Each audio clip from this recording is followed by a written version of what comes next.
আসসালামু আলাইকুম, আমন্ত্রণ বাংলাদেশ ক্রিকেট ইউটিউব চ্যানেলে। তো আজকে বাংলাদেশ ক্রিকেট ইউটিউব চ্যানেলের প্রথম ভিডিও। তো প্রথম ভিডিওর এই শোয়ের নাম হচ্ছে বাংলা টাইগার্স বা বাংলা টাইগার্স ইত্যাদি। তো এখন আমি কথা বলতে চাচ্ছি যে মাহমুদুল্লাহ রিয়াদ কেন 9 নম্বর ওভারে এসে চার্জ করেনি, তিনি কেন দেখে শুনে খেলছেন।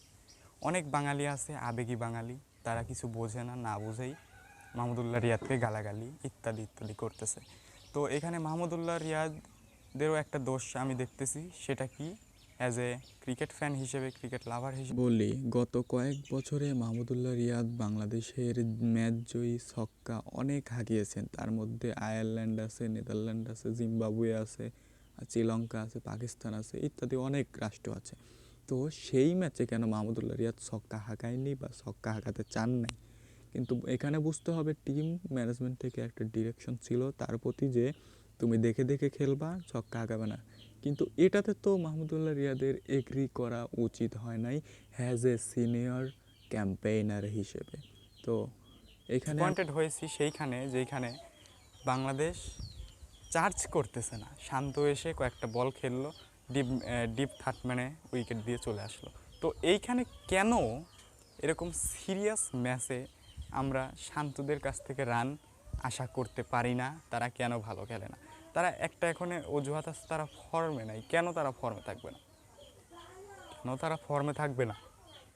আমি যদি গুরবাজের কথা বলি, তো গুরবাজ, আপনারা সবাই দেখেছেন, গুরবাজ মাঠের এভরি কর্নারে খেলতে পারে এবং স্টেটে মিড অনে অঞ্চল দিয়ে সে রান বের করতে পারে।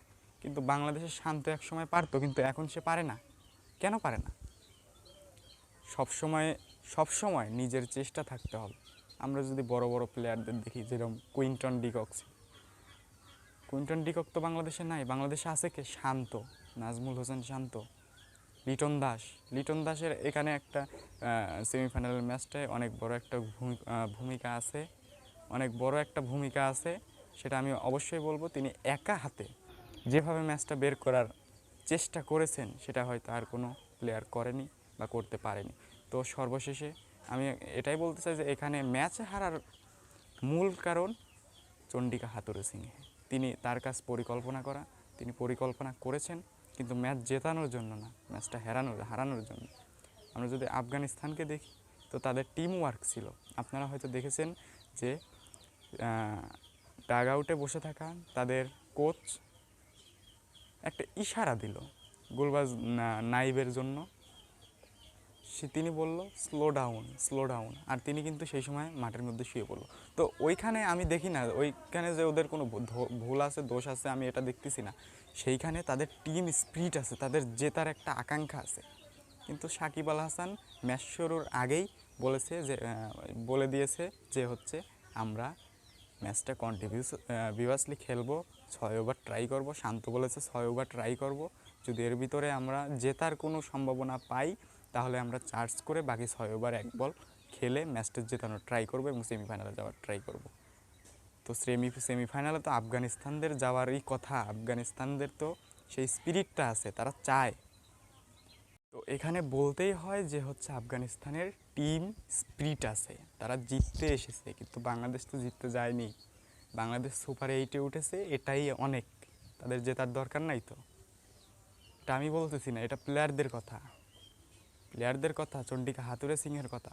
সর্বোপরি একটা কথা বলতে চাই, সেটা যতদিন বাংলাদেশ থেকে বাংলাদেশের হেড কোচ চন্ডিকা হাথুরুসিংহে না যাবেন, ততক্ষণ কোনো কন্টিনিউয়াসলি কোনো বড় ম্যাচ জিততে পারবে না।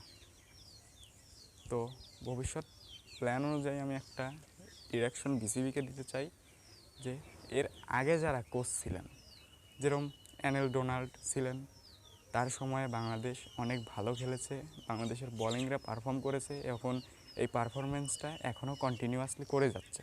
কিন্তু ব্যাটিংয়ের দিকে এটা নেই। তো আমেরিকার বর্তমান যিনি হচ্ছে ব্যাটিং কোচ, তিনি বলেছেন বাংলাদেশের কোচ হিসেবে আসতে চেয়েছিলেন, কিন্তু বিসিবি সেটাতে সাড়া দেন নাই। এখন আপনি ইউএসএকে দেখেন, ইউএসএর ব্যাটিং লাইন আপ বাংলাদেশ থেকে ভালো ব্যাটিং লাইন আপ। বাংলাদেশ কি করতেছে এত বছর যাবৎ খেলে 900-800 কোটি টাকা বিসিবির ফান্ডে রয়েছে, তারা কি করতেছে? তো সর্বোপরি বলতে চাই যে আপনারা বাংলাদেশ ক্রিকেটকে সাপোর্ট করুন এবং ভুলগুলো সবার সামনে তুলে ধরুন। কমেন্টে আপনাদের মতামত জানতে চাচ্ছি। ধন্যবাদ। আসসালামু আলাইকুম।